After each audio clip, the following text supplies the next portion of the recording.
AI-powered AdTech, the future of marketing and consumer engagement.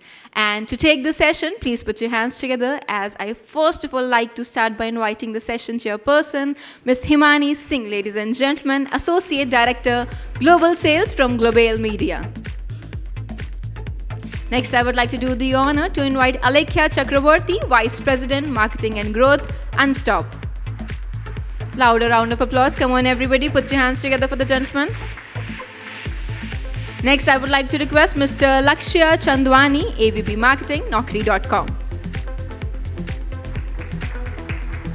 And last but not the least, Narayanan V, CEO of Alliance Advertising. Hi, good afternoon, everyone. I would like to welcome you all to our panel discussion on AI-powered AdTech, the future of marketing and consumer engagement. We are in a time where artificial intelligence is changing how brands reach and connect with customers. AI helps make marketing more personalized, data-driven, and efficient, sometimes even feeling human-like. But with these advancements come important questions. How do we balance innovation with privacy? How can brands use AI to improve customer experiences without making them feel uneasy? That's what we are here to discuss. But before we deep dive into the discussion, let's get to know our speakers a little bit more. So I'll start with you, Lakshya. Sure. Hi, everyone. I'm Lakshya. I lead the performance marketing and the growth marketing piece for Naukri. And Naukri has been, and as you would all know, Naukri has been the job platform for almost more than 25 years in India for a lot of job seekers. So I found my first job via Naukri, and I am here to help everyone find the next job. Alekhya. Hi, Himani. Hi, everyone. I'm Alekhya. I lead the growth and marketing functions at Unstop. Unlike Naukri, you might not know about Unstop, but in fact, we are also in the job space, which we are also in the HR tech space. We're not a small player. We have 20 million users on one side, a growth of 5x in 2 years. Probably we'll talk about how we did that. How did we take on the Davids like, David and Goliath? How did we have the David versus Goliath battle like Naukri, our good friend here, and LinkedIn, and other stuff. We'll talk about the future of marketing as well. Yeah. Would you like to go next, Narayanan? Hi, this is Narayan. Naam to suna hoga. So thanks Adgully for inviting me. I think it's fantastic being here to participate in this session. So I had an agency called Alliance Advertising as a CEO. My career is across media planning and communication planning for last 32 years and across Group M and Publicis and IPG and also different markets like India, Singapore, Indonesia, Malaysia, Philippines. So yes, it's been a great journey, and I can see the way media has transformed from what it was till now. I think our whole objective is all about building brand using data and creativity and now technology and creative. I mean, definitely given the brand's KPIs, we need to deliver those outcomes. So it's all about brand building using smart data. So I will ask Himani to take forward this. Thank you. Thank you, everyone, for telling us a little more about yourself and the companies that you're currently in. Let's deep dive into the discussion. I will start with you first, Alekhya. Okay. So, generative AI is reshaping ad creatives and campaign automation. How can marketers integrate AI-generated content while ensuring brand authenticity and engagement? I think it's a great day to ask that question because yesterday at the Super Bowl, OpenAI had its first ever commercial. Have you seen that? Can I raise of hands who all has seen that commercial of OpenAI? Right? Only one. I think you should see it. Two. Thank you. The funny thing is it was not generated by AI. So I think OpenAI teaches us to generate many creatives, but for their first ever commercial, they didn't have any commercial, not even one single performance ad in the first 3 years of their existence to reach about 300 million users. And it's their words of their CMO yesterday that we use Soda, one of their products, which they have been recommending us to use as marketers only to generate the prototypes, right? Eventually, if you see that 60-second commercial, everything is done by humans, right? So I think that's exactly what, Himani, I would answer your question with that. I think as marketers, with regards to using generative AI to generate creatives, it's best used directionally to figure out something to just as a sort of a thought starter. Ultimately, it's us who still have to make the creatives, firstly. Yeah. But I think wherein it genuinely is adding a lot of value is, of course, in the productivity space. It's making us having much more A/B testing. Right, for example, whenever we speak of applications of AI, we tend to talk about either creativity, performance creatives or everything else. We tend not to talk about some boring marketing, parts of the funnel like email marketing as well, which in fact still is one of the most efficient channels for me. And I can tell you, we have used generative AI to generate some of the most hard-working subject lines and mail body copies, which has helped us in the most efficient at the best ROI, user acquisition, unlike, let's say, performance creatives or others, right? And of course, the other bits, which I'm sure we'll discuss as a panel, it does help you in having better AI testing, understanding and creating more contextually targeted ad cohorts, right? And also, obviously, being more efficient in creating more versions of the creatives. So, and obviously, we are learning as we are going along. Like OpenAI has created a very good ad yesterday, but cut to mid of last year, Google also did a commercial completely generated by AI around the Paris Olympics, which was completely dissed. I don't know how many of you remember that Dear Sydney creative. So that's what I'm trying to tell you. OpenAI did a very good creative yesterday, but even a year back, Google completely failed. So these big brands are also learning. We are also learning in the process. And I think that's in a nutshell, what we can do. Keep learning, keep iterating, use it more for productivity, and use them directionally for creating some creative roots. I hope that answers your question. Very well said. Thank you, Alekhya. Lakshya, would you like to chip in a little bit? Yeah, I think we have tried this, like what you were saying, that we have tried creating videos using Gen AI. We have tried statics for using Gen AI. Still, I would say there's the branding element of a particular brand does not come out. That's what we face a lot of challenges with. Like if I have made, let's say, 1,000 creatives in the last couple of years or 1.5 years, I think only 10 of them would have passed even like my brand head and the head of marketing route. So that's what is happening currently. It's evolving. I hope we are there somewhere, and I think it's the best use case is to ensure that we use it directionally. We try to figure out that if there are variations that you need to create of a particular creative that's working out for you. If you need hyper personalization, for example, then you need to change a couple of bits in the video. You want to personalize it to a user level name. All of that is fine. That is currently being done. That we can still continue to do, but I think we have a long way to go. But it's a good space to be in. That's what I feel. All right. Thank you. So Narayan, coming from an agency, how is generative AI helping you in the same? I would say it's a confluence. It's a Triveni Sangam, as I call it. It is a confluence of data, creativity, and technology.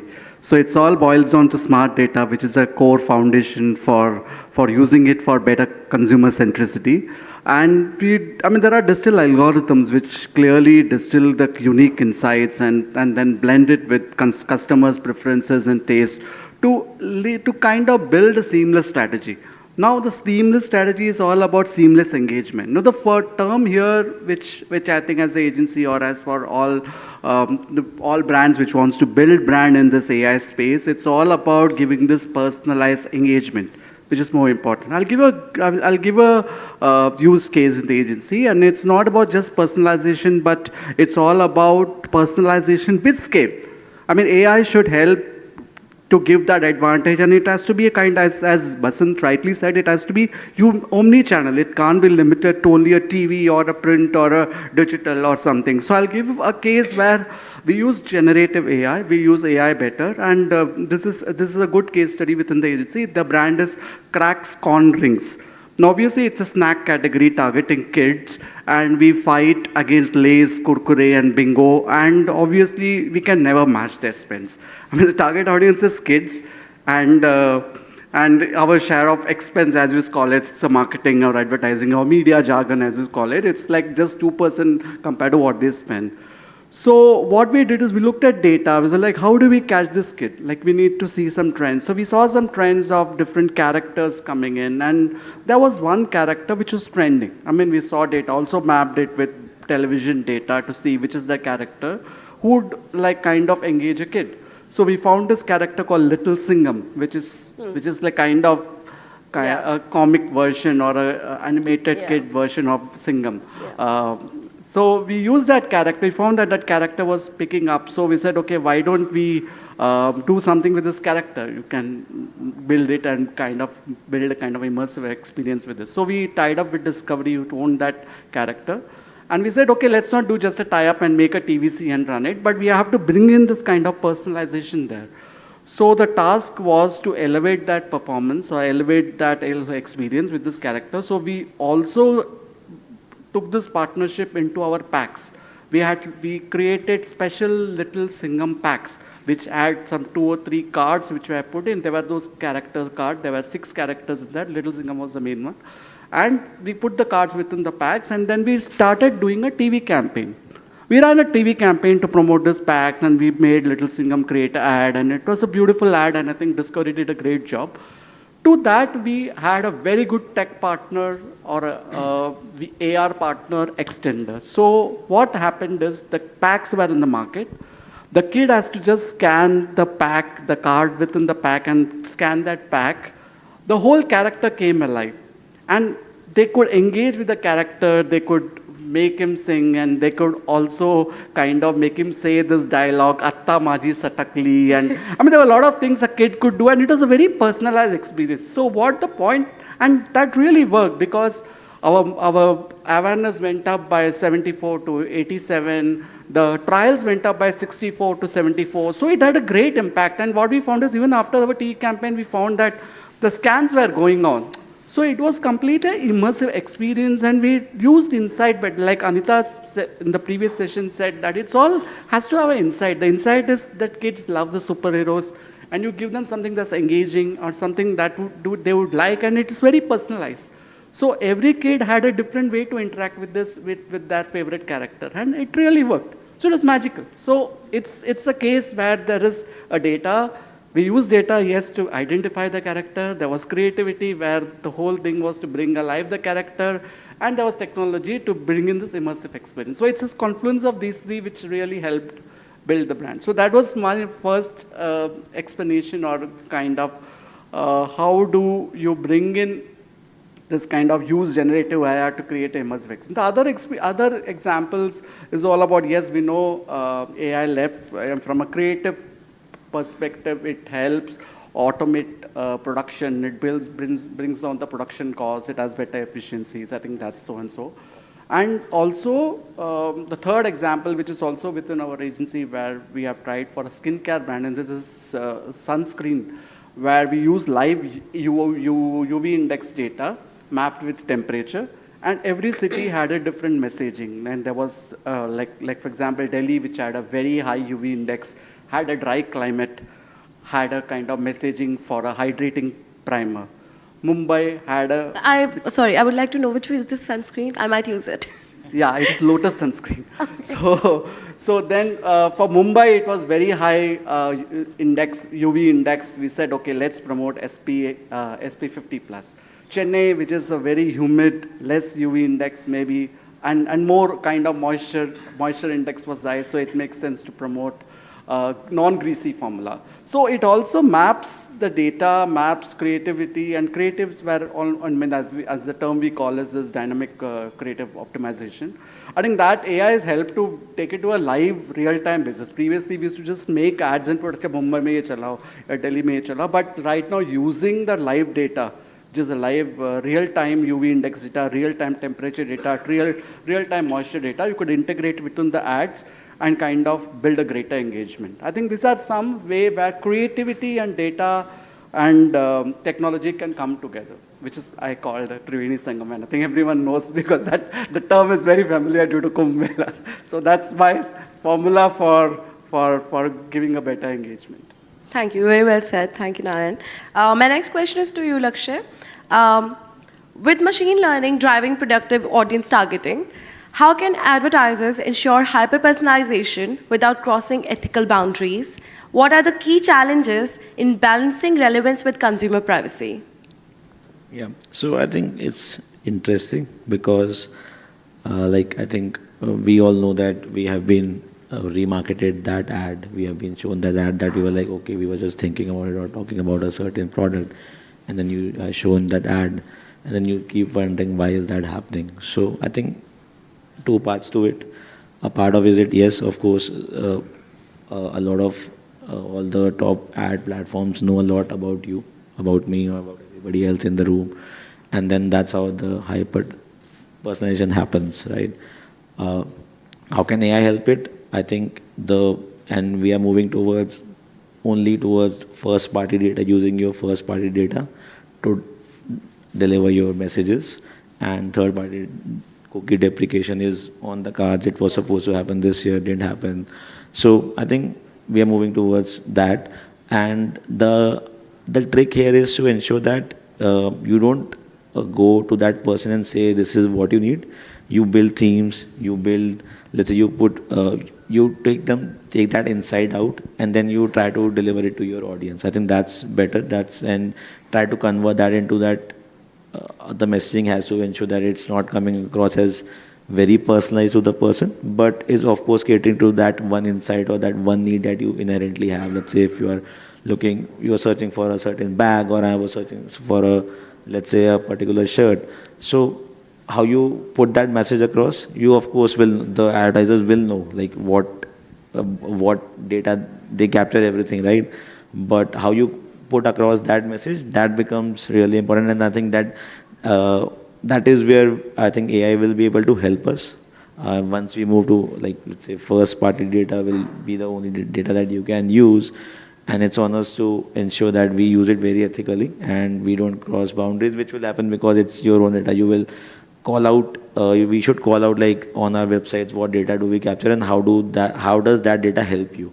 So on our site also we mentioned that, okay, we want your job preference, but it's so that we can show you better job recommendation. So it's like it has to be called out in that, like what is that we will do with your data. We'll just ensure that we recommend you better products rather than saying we will just give you what you need at any given point, right?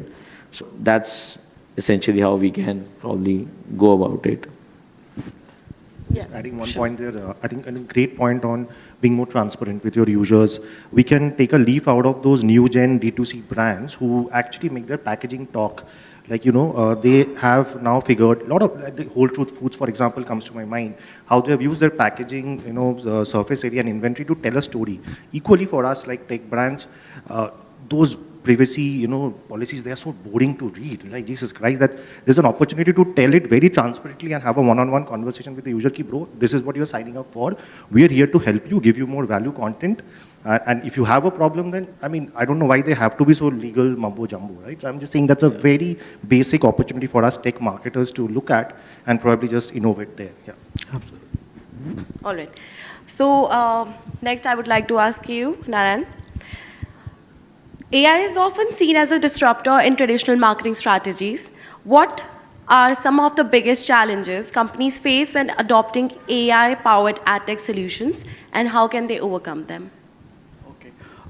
Very nice question. I think some of the key challenges here is stricter data guidelines. I think it's getting more and stricter. Plus this whole about this privacy encroachment and how do we take care of it. And above all, it's also evolving customer experiences or expectations. And now we see that even this information can be actually misused, or it can be used in a wrong perspective. I think that is also, beyond, as we say, even in the Indian consumer, as they, of course, this AI and this, it is initially a novelty for them. But eventually, I think they will also realize that this is all gimmicky.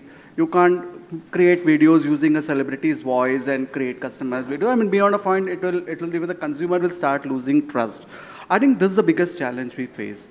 So therefore, I think the solution is, how companies can overcome is actually one, build a kind of AI-first model, ensure there is a very strict brand tracking or brand safety tracker used for the campaign. In fact, we've started using it and we could at least know that, okay, on which sites or where is it happening. See, it is like, I mean, to put I mean, in a simplest manner, there's a Lata Mangeshkar song, like, Tu jahan jahan chalega, mera saya saath ho. So AI is that, wherever once you define the consumer, I mean, the AI will follow the consumer. Now, where the consumer, like, for example, ये भी पता चलना चाहिए कि साया कहाँ जा रहा है. So it's important to also have a tracker just to validate the sites, ensure it's in a right, safe environment, your ads are appearing, and ensure that's also fraud detection and others. Now, that is something which I think companies will also have to look into it once they kind of envisage a kind of AI-led strategy. So these are some of the challenges. And when just to add in your point, to bring this whole kind of authenticities and trust into the communication, I think Airbnb has done it well. In fact, they have this AI-crafted campaign where they take real-time user feedback and user reviews into the campaigns. I think that's a great way to show trust and show transparency, as you say, and that will actually help bringing a greater brand credibility and authenticity to the campaign. And if may I ask to all three of you, like, what are few AI tools or software which you are personally implementing at your workplaces to ensure the security, privacy, and ethical, ethically engage with the audience and as well market your product, if I may just ask that. I think all campaigns are definitely overseen by a human being. We don't allow automated campaigns running. I think that's a mandatory requirement. Even though I know AI automates, but it has to be kind of overlooked or validated with a human intervention. That's the first thing. Secondly, as I said, brand safety tracking. I think reporting and tracking is a must, where we exactly know where the ads are appearing, just to ensure that it is in the brand safe environment. So these are some of the tools. And the other one is engagement. I mean, when you run a campaign, you can see the responses of the click-through rates on engagement, and you can find out whether it's in the right direction or not. And also, now it's all transparent. People will kind of troll you or something if the campaign is not right or something. I think it's also monitoring that, saying if there is any kind of negative feedback with running such a campaign. I think these are some of the steps or tools one would envisage.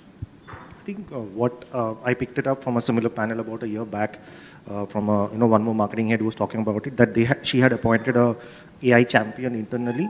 I went back and very next day I appointed something, because it's not just about figuring out what's the next cool thing to do. It's also about tracking and ensuring the right usage, because there are many young team members which we have. Once they figure out the opportunities, they go a little unhinged. So how do you sort of rein that energy, and ensure that it's on brand, it's authentic, it's being done the right way while taking care of the users? It's an absolute necessity. All of us as marketing leads, we should have an AI specific champion in the team, or champions, depending on what's the scope of work and what you're doing, what all you're doing. That can ensure one, control, like what you're asking, safety, and also the right usage, and obviously more trend jacking and figuring out what's the next thing to do.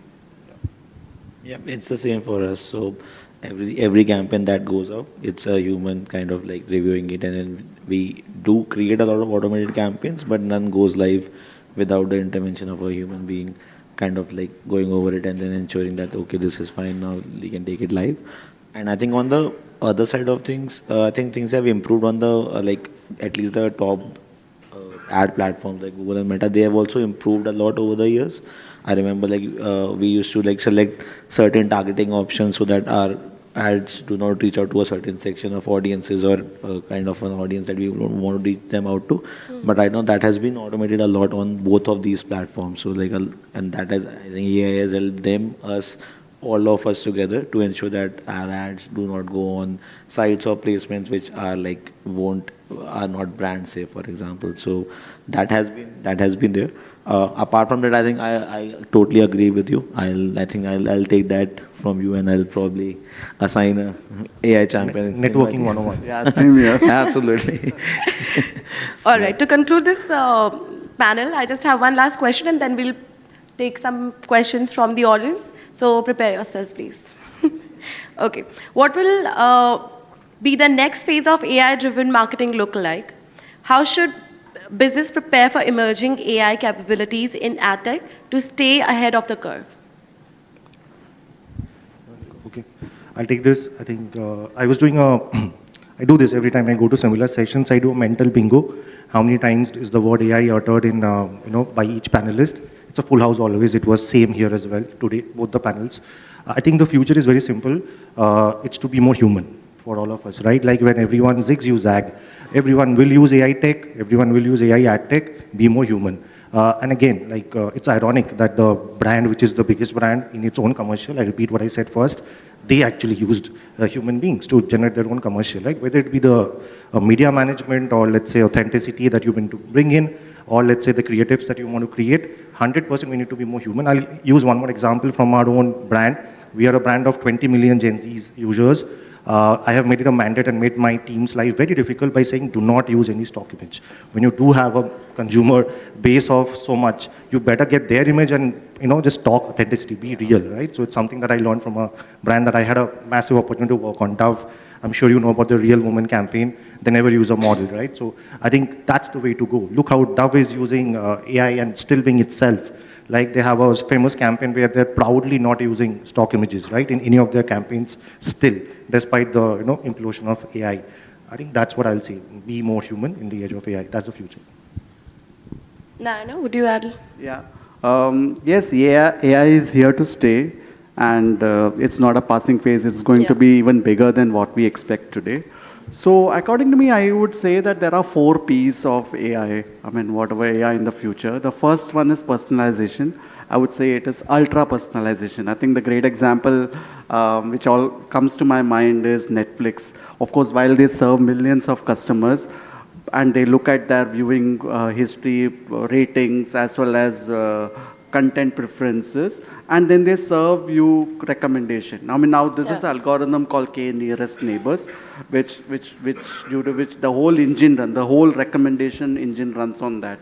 So while it's generalized, like of course they will recommend these are the shows you need to watch, but I mean for the user it feels very bespoke and very personalized. Oh yeah, it's the engine is recommending a very personalized recommendation, and data proves that 80% of the shows which people watch on Netflix is based on whatever recommendation.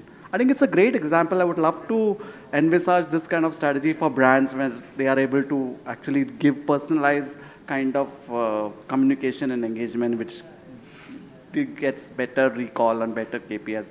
That's so personalization is one. Secondly, of course, respecting privacy-led marketing and ensuring that that is transparency and trust into communication. Also, there is a human storytelling involved in that. That's a second aspect one needs to keep in mind in the future. The third one is persuasive, or I would say immersive advertising. Like, for example, we have already seen the trend where I think cosmetic brands can have an AI-led tool which helps to apply the cosmetic and see how it looks. So it's a real-time immersive experience. And then another experiences which I mentioned was this cracks thing where you could do a lot of using AR, VR and having more immersive. So persuasive is one. And the last one is all about being very, very kind of predictive analysis. Like for example, I would anticipate that soon Amazon will start doing campaigns saying that, hey, your product is getting over, why don't you buy this product? So it's all using predictive analysis and kind of forecasting when the next purchase is going to happen. I mean, it's getting there where it's all going to be led by predictive analysis. So these are my 4 Ps. And to actually summarize this, I would say, yes,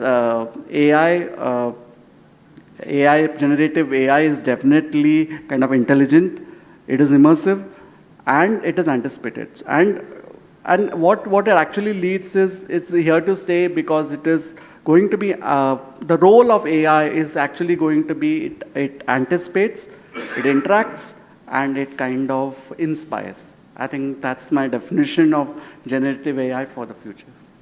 I think that was pretty, I think Narayan has covered all of it. So now, if you have Lakshya, you can actually go ahead. Yeah, we can go for the questions. So any questions from the audience? Okay, yes, please. Yeah. Hi, hello everyone. Hey. I don't know if it's a coincidence, but Mr. Narendra Modi also is today talking about AI in Paris, right? So there's a summit happening. Which brings me to my question, which is I think the government has a very important role when it comes to, let's say, let's compare DeepSeek versus ChatGPT, right? DeepSeek came in and then got banned, but although it's a free source and your prompt results that it generates is free to use for you. So what would be the reason, as per you guys, that India is not able to come up with something of this sort, a model which can generate at such a lower cost? Because we have excelled in so many fields. If we take Chandrayaan, for example, right? So if tech is there, if we have so much of talent, why is India not able to come up with a model like a DeepSeek, which is what, $6 million it costed versus 100 million NVIDIA chips of ChatGPT? So we'd love to know your thoughts, guys. Thank you. I think we would expect soon, because today also I read that France has come up with something that is similar and it's much better than OpenAI or DeepSeek. I think very soon India has the best of brains and best of minds, and I'm sure they will crack it. That's my hope. I think, I don't know, we don't talk about stuff as much, but for example, we wouldn't have probably reached 20 million users. From our example, we have developed an AI product, which is, by the way, globally best. And it's vetted by the best of CHROs across global and Indian companies. We don't talk about it much, which is why you don't know about it. I'm sure most of you don't know about it. But, it's the best probably in the HR tech industry, the best, I'm not just beating the trumpet, it's a fact. It's the best multilingual interview platform, completely AI-led, right? And it's saving time and money for many HR leaders across some of the global and Indian companies. So I would like to believe there are many like us who are growing so fast because we are showing that value, but probably we don't tom-tom about it as much. We don't feel the need about it as much to talk about it like some of these which reach through media vehicles like Adgully, etc. Right? So wo bhi hoega, people will get to know about it as well. I don't want to keep you away from the lunch anymore, but yeah, have faith. We are doing it. So.